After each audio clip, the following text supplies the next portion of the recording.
do you? We'll see just how well you sleep tonight. I'll be there, you know. In your dreams.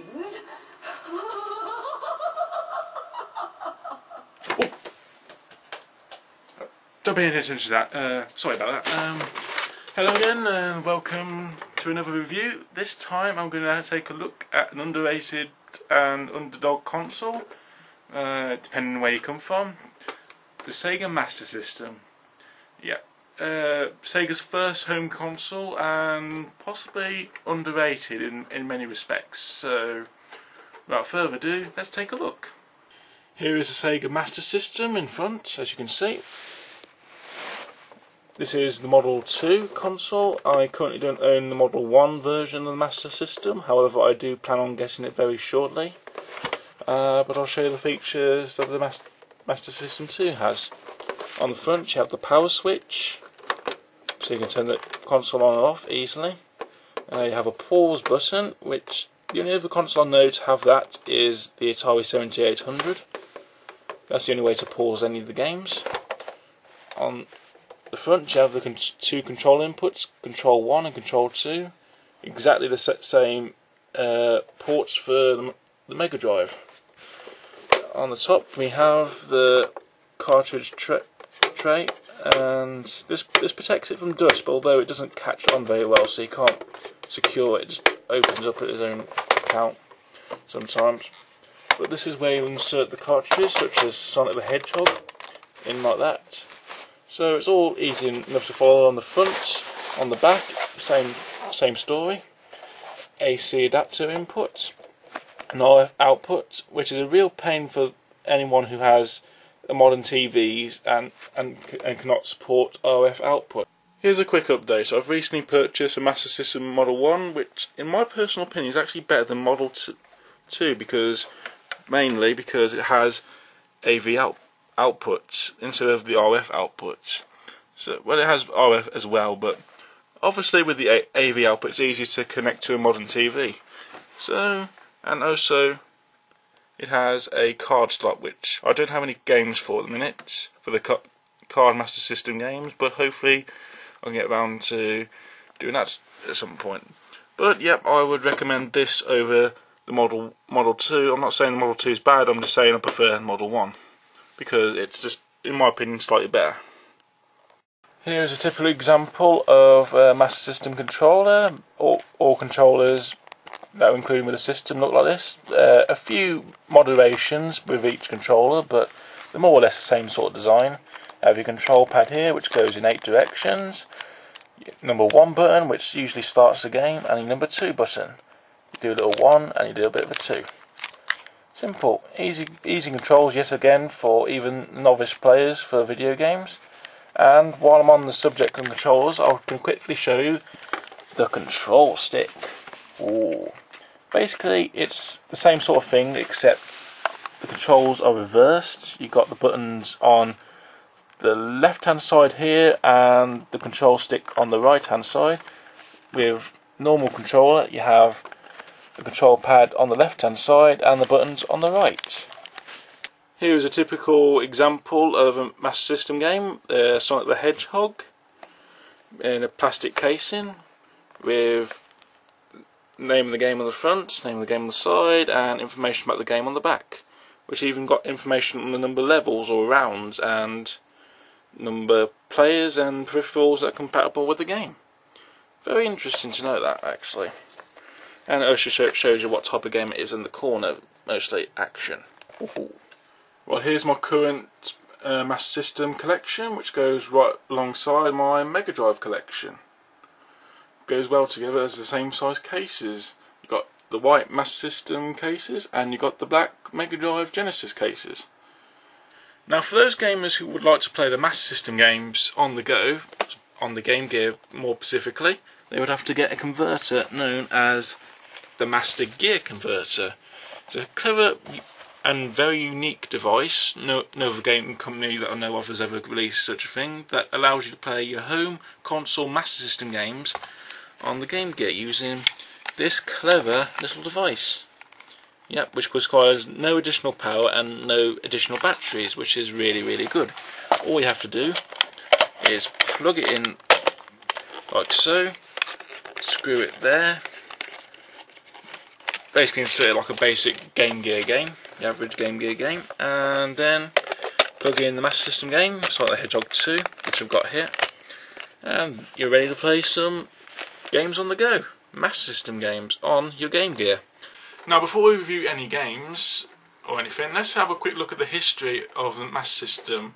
You may not know its rival, the NES. While in North America and Canada this was the most popular system, beating the Master System and the Atari 7800 in terms of sales and popularity. However, the Master System in Europe was more successful. Did you know that?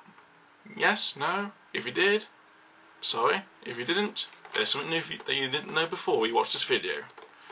Now we've got that out of the way, let's review some games. First up we have Hang On, which is built into the Master System Model 1. It's a racing game on a bike, and well, I'm going pretty slow, I don't know why. I'm getting overtaken. Can I stop him? Oh, that's weird. Why do I explode and they just bang into me and don't get a scratch on them? It's weird, but maybe it's just something I'm doing wrong, I don't know. Now this one I'm sure we all know of, Sonic the Hedgehog. This is actually a port of the Mega Drive / Genesis version, or more or less, making it its own version for the Master System, which to be honest is pretty good actually. Plays like Sonic, it feels like Sonic, it's a Sonic game, just 8-bit. Yeah, there's plenty of good Sonic games actually. There's some on the Game Gear, but obviously I'm not talking about the Game Gear in this review. Yep, it feels like a Sonic game. And the bosses feel like the same. It's Robotnik or Eggman or whatever the hell you want to call him, I do not know. But yeah, look, I can obviously reach up there, but I can't damage him. I just have to wait for him to come down. Useless boss. Unfortunately, you can't bounce on Robotnik as you can in the Mega Drive version, but only a minor complaint. But obviously, I could go further in the game. But obviously, you know what Sonic is. If you don't, you need to get a life. Joke, sorry. Next, we have Ghouls and Ghosts, which is a popular game actually. It's pretty hard, but again, pretty fun. Cool little animation, as you jump in, you're sort of like kicking in the air, don't know what it's all about. And you throw infinite number of spears, wherever you get those from, I have no idea. Jumping around, throwing, there. Yep, so this one is, oh, he's naked. Well, he's probably got his pants on, but from the graphics you can pretty much presume he's naked. And they've got the red armor upgrade now. Throwing the spears, and the wind effect is pretty good actually, but it takes forever to get up there. I'm just pushing along, but anyway, it's a good game to have. So check it out. Yep, I'm naked again. Yeah. It looked like his ass then. Was that his ass? I don't know, but definitely a game worth checking out if you haven't got it already. Now we have Double Dragon. Fighting game classic, and oh, that was uncalled for. He just punched that girl in the stomach. What was that all about? And obviously the tiny people, because look at the size of the car, and the car's in the background, and the door. Ooh. Well, anyway, as for the gameplay, it's good. I'm getting my ass kicked because I'm not particularly good at fighting games, I'll admit that. I'm kicking, punching. Only two button combinations I can use, and I'm punching, he's punching, I can't do much to him.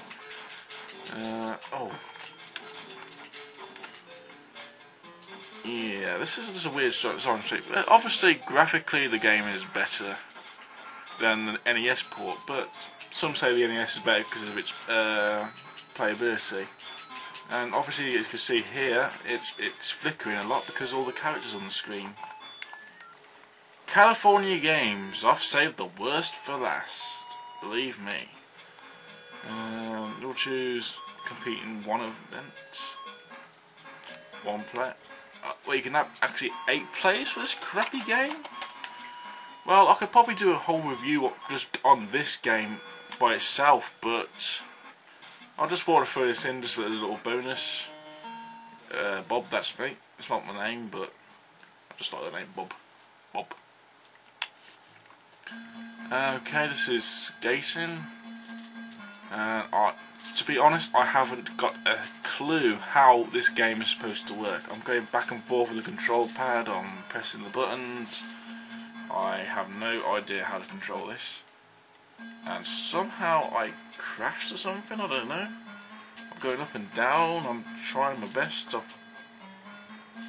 Honestly, I do not have a clue as to how this is supposed to work. It just doesn't work. Too slow. Technical fail. Oh, what the? There seems to be a bottle of Tango in the corner there. Too slow. Retiles. Game over. It's game over and I've got 0 because I don't know how to play. Well, let's quickly check out a couple other games. These are just teams. They don't represent the actual game itself. I'm playing. What one should I play? Flying Disc? Yeah, I'll choose that one. Okay, presume the aim of the game is to fire the disc as far as you can. Flying the disc. And I missed somehow. What are the rules? The rules aren't even explained or any controls given. I suppose I could check the manual if I've got it. Oh my god, this is crap. Probably the worst game I've played in a while actually, because it's unplayable pretty much. You think with the Wii Sports using the Wii remote is difficult? Well, try this. End of story. It's crap. Avoid it.